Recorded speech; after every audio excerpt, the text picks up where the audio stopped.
What's up, everybody? Today we're going to be talking about 5 tools that are really helpful whether you're just doing DIY projects, repairs at home, or a car enthusiast and you're doing modifications on your car, or even if you're a mechanic starting out. These 5 tools are going to help you every single day. This is some of the stuff I reach for pretty much every day when I'm at work. So we're going to go ahead and get started. So the first tool I have here is actually a Milwaukee, it's a Hex impact driver. And this thing is really helpful to speed up taking off smaller bolts and nuts. I really like how on this one you can actually disconnect the 3/8 bit on the end. You can put a 1/4 inch, 3/8, or 1/2 inch even. 1/2 inch, you're not going to get as much power out of a small one like this. But one of the advantages of having a small impact driver is the size of it. So you're going to be able to get into harder to reach spots. It's got a light on the end of it. It's got some pretty good power. Brand's not really that important. I mean, obviously you can go Snap-on, you can go Milwaukee, you can get anything from cheap to expensive. Obviously expensive is probably going to be more powerful, but most of them will get the job done. So yeah, highly recommend one of these. Reach for this literally all day, every day. So yeah, a Hex impact driver. Tool number 2, also Milwaukee. This is an electric ratchet. This is a 3/8. They also make a 1/4 inch if you want a smaller one. 1/4 inch would probably be a good one to get too. But this basically will fit, obviously, in sideways places that the impact will not.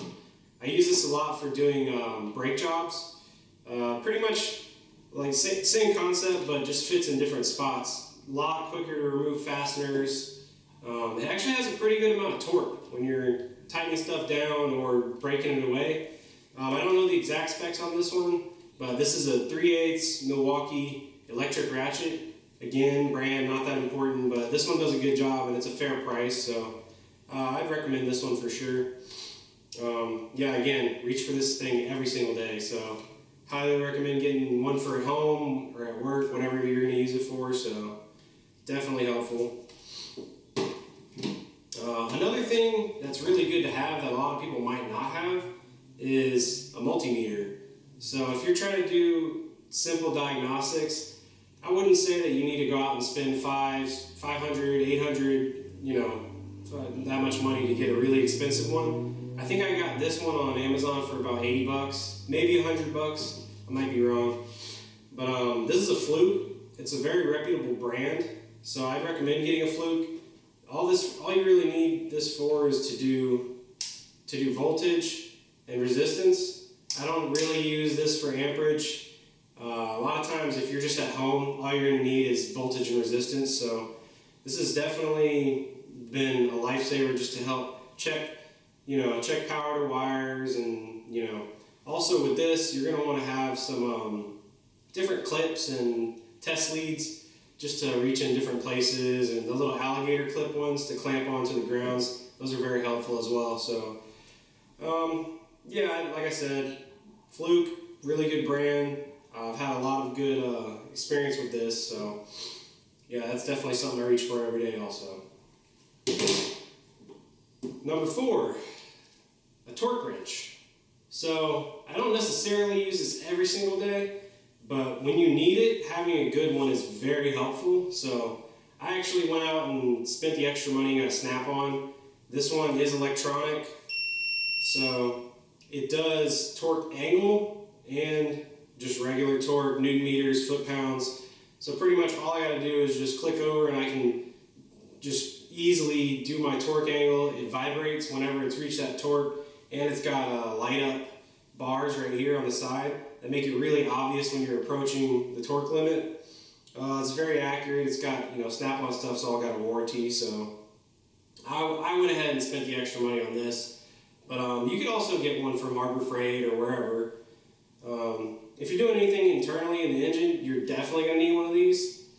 A lot of other stuff, you can use it for brakes. You could torque your drain plugs down if you really want to be specific about it. So this is something that you may not use every day, but when you need it, you need it. So highly recommend having one in your toolbox for sure. Number 5 may not be something you think about all the time, but light. Having a bright light you have to be able to see what you're doing. So I have this little Milwaukee light, and it actually magnets. It's a really, really strong magnet. So anytime I'm working like in a wheel arch area, I just literally pop it onto the strut or onto the frame, and like doing brakes. It's super helpful. This one's a little bit bigger, but it's a little brighter. Really, you could get a flashlight, anything, but I would recommend a pretty bright LED. It literally will change your life. If you've been working without a light all this time, I mean, most of you probably aren't using lights, but having a good LED light it'll just make everything that much easier. So being able to see what you're doing and get into those tight spots. So this is a Milwaukee stick light. I mean, it's got a rechargeable battery on it, and that's what I really like. This one doesn't have a rechargeable battery. It runs off of 2 AAAs, I believe, or 2 AA's. Yes, 2 AA's. This kind of runs out of battery a lot. That's one thing I don't like. I lean more toward rechargeables, and this uses the same battery as my other tools. So that's just a super convenient thing for me. But yeah, I'm not partial to Milwaukee. I think there's a lot of other brands that have pretty much the exact same stuff. So, but these are good price, and they've been working well for me. So that's top 5 tools I've got for everyday use. You got your impact gun, your electric ratchet, multimeter, torque wrench, and good LED lights. Tools get really expensive, so if you're at home and you're trying to decide, hey, what do I need? Or if you're just starting out as a mechanic and you're trying to figure out, what do I really need to start spending my money on? Because you could look at a huge list of tools and you're like, well, what am I going to use every single day that I should buy first? So I would highly recommend investing in some of these 5 tools right here. So hopefully you guys got a little bit of knowledge out of this video. Leave a comment for me if you have any suggestions for future videos or anything else you want to see about these tools. Just write me a message in the comments and I'll try to answer as best I can. Thanks everybody for watching, and I'll see you next time.